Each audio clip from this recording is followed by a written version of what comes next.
And as you saw there, one big difference between the RNC and the Democratic National Convention is that some state delegates were allowed to travel to North Carolina to attend the event in person. However, as one delegate with previous convention experience tells us, it was still completely different than in the past, including very strict precautions against COVID-19.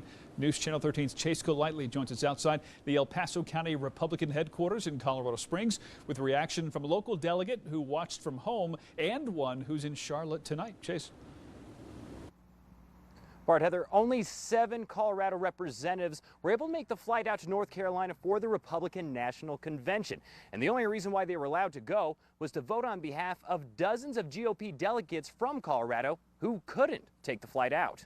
While there was no large crowd of Republicans cheering or balloons dropping from the ceiling like at previous Republican National Conventions, I missed the balloons. Don Itterberg, the senior advisor for the Colorado GOP, who was at the convention Monday, says that didn't quell the excitement. And that the 336 delegates were truly amped up. He was one of only 7 Colorado representatives sent to the RNC.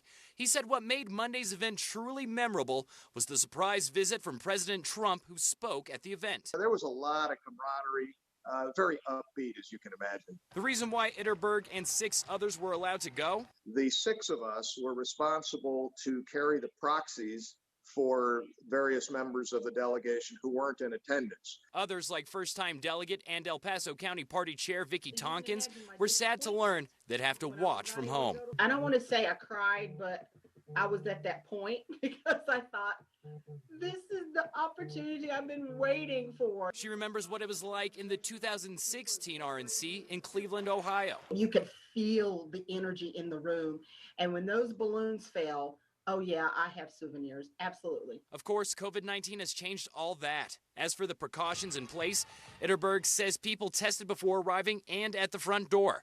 Everyone had to wear masks, and even though the majority of delegates left Monday, they will still get tested. And there will be follow-up checks for all of us for the next 1, 2, and 3 weeks. They also had to wear contact tracing bracelets the entire time in case an outbreak were to occur.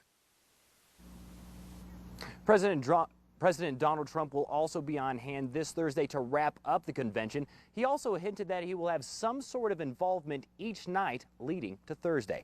Reporting live in Colorado Springs, Chase Golightly, KRDO News Channel 13.